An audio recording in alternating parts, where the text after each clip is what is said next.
Assalamualaikum warahmatullahi wabarakatuh. Jadi pada pertemuan kali ini saya akan menjelaskan tentang konfigurasi DHCP server Debian 9.5 via VirtualBox. Oke, jadi saya akan menjelaskan DHCP server terlebih dahulu. DHCP server adalah sebuah akronim atau pendekan dari Dynamic Host Configuration yang memungkinkan suatu perangkat dapat menyebarkan IP secara otomatis ke perangkat klien tanpa perlu menyeting IP secara manual terlebih dahulu. Dengan catatan menggunakan IP yang sama yang sudah didaftarkan. Oke. Jadi di sini alat-alat yang kita perlukan adalah VirtualBox, kemudian instalasi Debian 9.5 dan juga klien Windows ataupun yang lainnya. Dan berikut merupakan gambaran topologinya. Yang pertama di sini ada real device yang terhubung dengan network dan IP-nya di sini 192.168.43.28 /24 dan juga di sini DHCP server Debian-nya di sini saya akan memakai IP 28.28.28 dan juga ada satu klien Windows 7 virtual yang akan mendapatkan IP DHCP dari DHCP server ini. Oke, jadi langkah pertama di sini kita buka terlebih dahulu aplikasi VirtualBox-nya. Oke.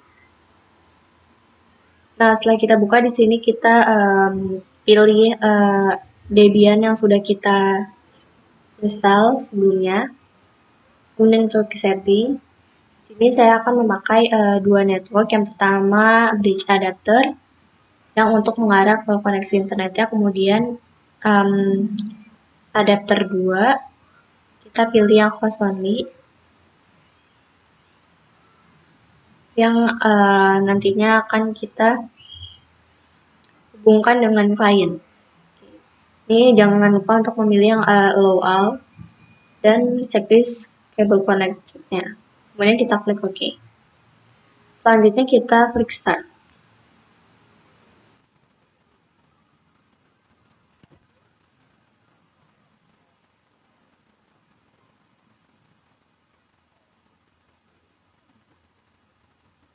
Lanjut kita tunggu beberapa saat. Kemudian kita login ke Debian-nya terlebih dahulu. Masukkan super user, kemudian passwordnya. Nah, langkah yang pertama di sini saya akan cek IP-nya terlebih dahulu menggunakan perintah ifconfig. Kalau kalian belum bisa melakukan perintah ini, kalian bisa install nettools terlebih dahulu ya. Kemudian kita klik enter. Nah, di sini bisa kita lihat bahwa endpost 3, interface endpost 3 mendapatkan IP address 192.168.3.28/24. Selanjutnya di sini kita lakukan pengecekan terhadap paket yang ada di Debian menggunakan perintah nano etc, kemudian apt source.list, kemudian kita klik enter. Nah, di sini bisa kalian lihat bahwa di sini saya menambahkan repositori lokal dari website. Nah, kalian bisa dengan mengkopinya ke etc apt source.list, kemudian nanti kalian update menggunakan perintah apt update, atau apt get update. Tapi pada sebelumnya di sini saya sudah menambahkan paket repository, maka tidak usah melakukan apt update lagi. Nah, setelah kita udah menambahkan paket repository dan juga sudah mengupdate-nya, kita install paket DHCP-nya menggunakan perintah apt, kemudian get, install, DHCP, kemudian DHCP server, kemudian kita klik enter. Apt get, kemudian install. Jika kalian masih belum bisa, di sini saya akan melakukan apt update terlebih dahulu menggunakan perintah apt get update. Kemudian kita tunggu beberapa saat. Nanti kita install lebih dahulu paket DHCP servernya. Oh, sorry. Seharusnya di sini nggak usah pakai ISCP, pakai ISC aja, kemudian DHCP server. Nah, kita klik enter. Nah, di sini akan muncul perintah apakah kalian ingin melanjutkannya. Di sini kita klik Y untuk melanjutkan penginstalan paket DHCP server. Kemudian kita klik enter.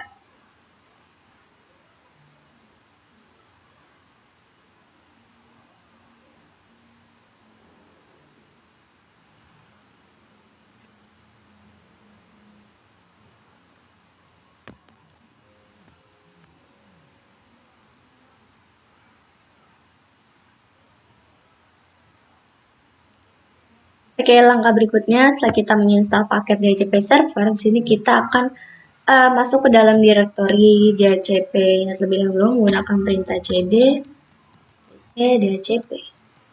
Setelah itu kita cek paket-paket yang ada di paket DHCP menggunakan perintah ls atau list. Di sini kita akan membackup terlebih dahulu file dhcpd.conf. Nah, di sini tujuan kita membackupnya karena di sini kita ingin mengkonfigurasi dhcpd.conf yang asli. Jadi ketika nanti kita ada kesalahan, kita masih punya file backupnya. Oke, untuk membackup file dhcpd.conf, kita bisa menggunakan perintah cp dhcpd.conf. Kemudian di sini saya akan menginstalnya ke dhcpd.conf.backup. Kemudian kita klik enter. Selanjutnya kita cek terlebih dahulu menggunakan perintah ls. Nah, dapat kita lihat bahwa kita berhasil membackup file dhcpd.conf menjadi dhcpd.conf.backup. Selanjutnya kita lakukan konfigurasi pada file dhcpd.conf menggunakan perintah nano dhcpd.conf. Kemudian kita klik enter. Nah, di sini kita langsung cari yang slightly different configuration for an internal subnet. Nah, di sini kita hilangkan terlebih dahulu tanda pagarnya dari subnet yang atas ini hingga yang tanda kurung. Oke, selanjutnya di sini kita pilih terlebih dahulu nama IP dan netmask yang kita akan gunakan. Oke, jadi di sini saya akan menggunakan IP 28 IP network. Oke, 28.28.0 dan juga netmasknya menggunakan netmask/24.255.255.255 kemudian 0. Dan selanjutnya untuk range IP address yang diberikan di sini, sorry. Oke. Di sini untuk range-nya saya akan menggunakan 28.28.2 hingga, karena saya menggunakan /24, di sini saya akan menggunakan sampai 28 sampai 25.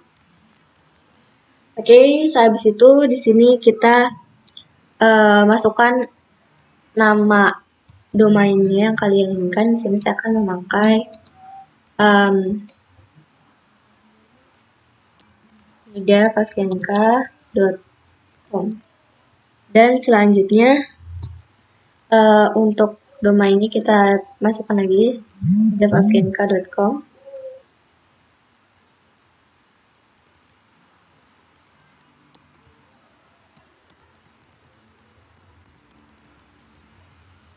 Oke, itu untuk option router di sini kita masukkan IP 28.1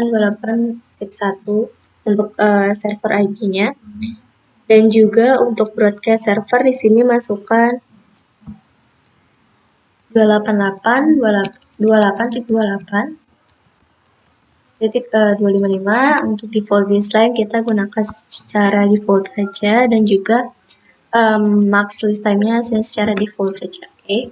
Setelah itu kita simpan menggunakan perintah ctrl-x, kemudian y.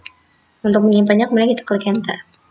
Setelah itu kita edit file isc.dcp server untuk menentukan interface yang akan kita gunakan nantinya sebagai DCP server. Nah, untuk masuk ke filenya, kita bisa menggunakan perintah nano, kemudian etc, default, kemudian isc, DCP server untuk mengedit di sini, oke? ISC, kemudian nano etc default. Nah, di sini tambahkan garis miring ISC DCP server.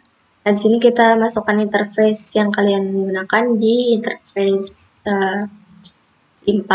Di sini saya akan menggunakan interface npost 8. Oke, selanjutnya kita save menggunakan perintah ctrl-x. Kemudian, apakah kalian ingin menyimpan perubahan? Di sini kita klik Y untuk melanjutkan, kemudian klik enter. Nah, setelah kita menambahkan interface, di sini kita lakukan konfigurasi pada bagian network interface menggunakan perintah nano, kemudian etc network interfaces. Jadi kita tambahkan konfigurasi untuk npost 8 dengan cara mengcopy yang npost 3-nya. Dan nanti kita ubah.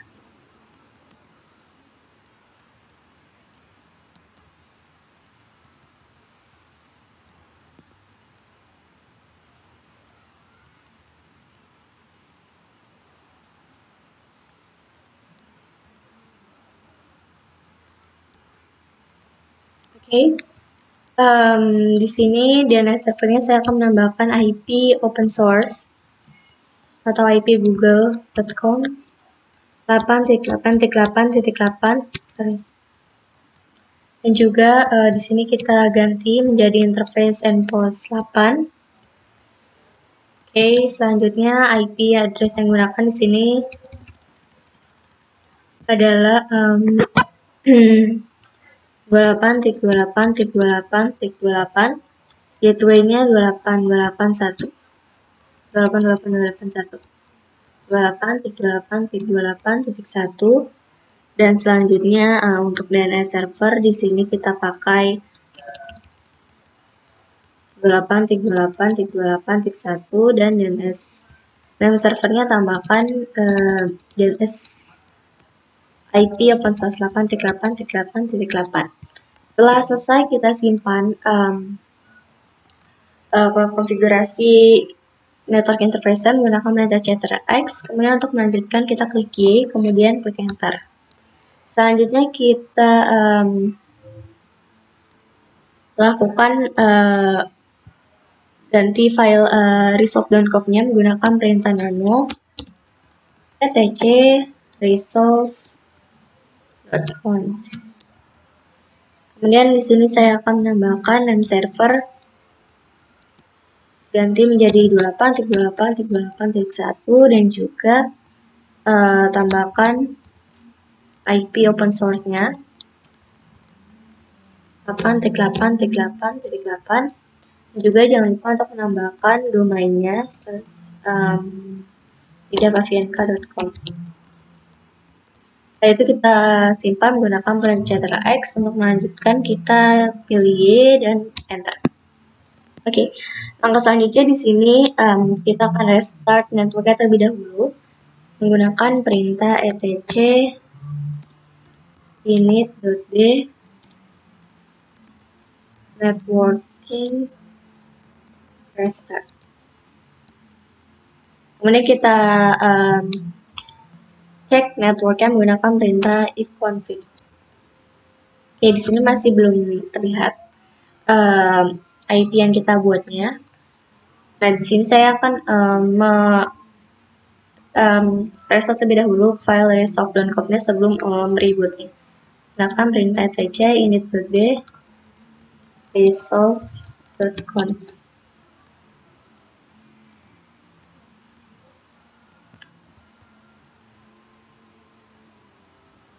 untuk restore lengkap nggak usah kita restart, maka di sini kita langsung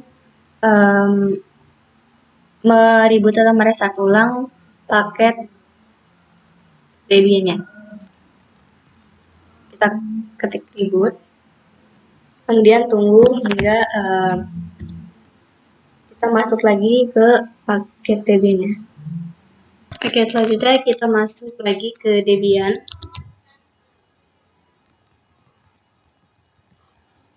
Masukkan passwordnya, kemudian super user, masukkan passwordnya lagi. Selanjutnya kita cek IP address dan interface menggunakan perintah config. Nah, di sini bisa kita lihat bahwa kita berhasil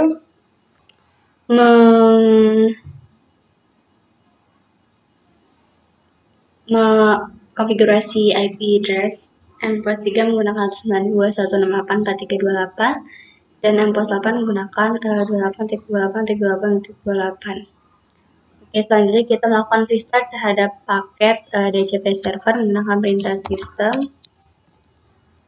ctl DCP server. Sistem restart. Kemudian restart. Jadi kita tunggu beberapa saat.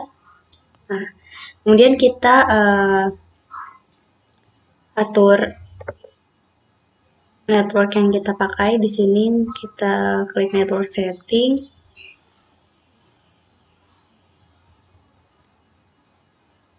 Di sini saya akan mematikan yang bridge adapternya terlebih dahulu, oke? Pertama kita matikan terlebih dahulu. Debiannya pilih yang power off.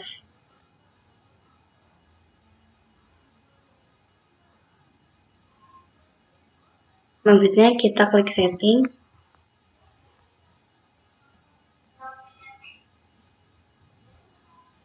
Kemudian network, dan ininya kita hilangkan pada bagian enable.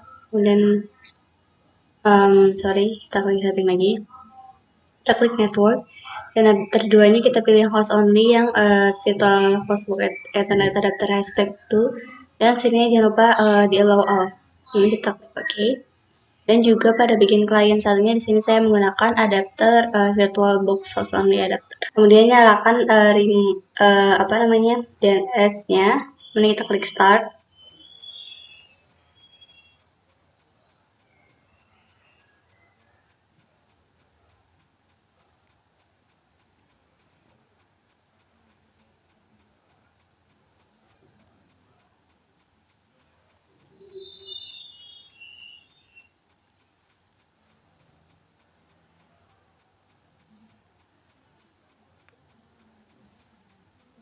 Kemudian kita tunggu beberapa saat hingga kita berhasil masuk ke Debian-nya.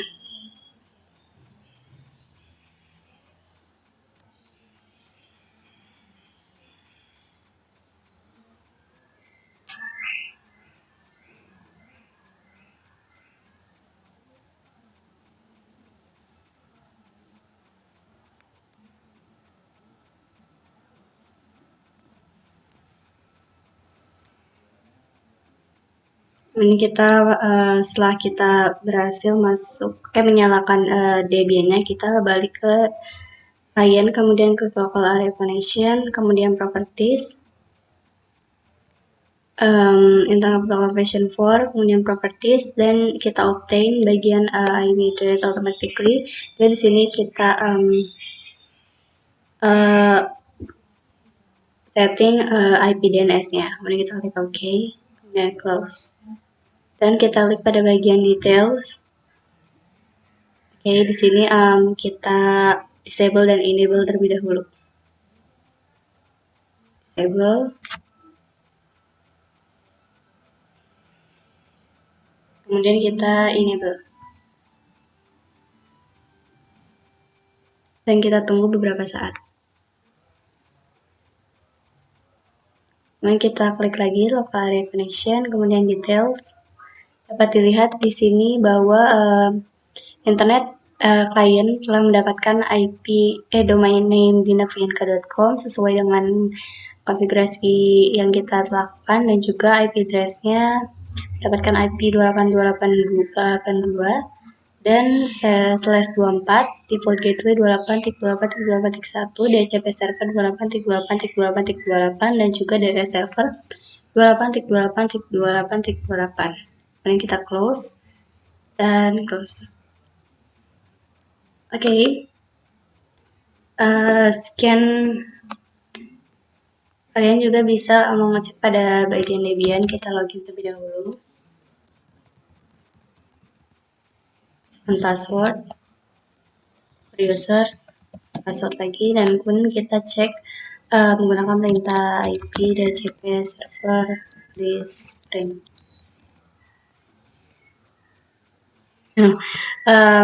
Pakai perintah DHCP, kemudian server,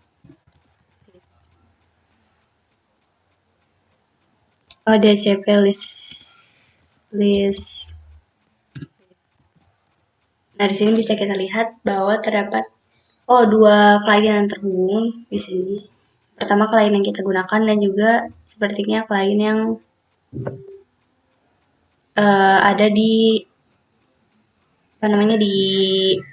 PC. Karena kita tadi telah mengizinkan semua dapat terhubung ke interface. Oke, terima kasih teman-teman videonya. Sekian dari saya. Wassalamualaikum warahmatullahi wabarakatuh.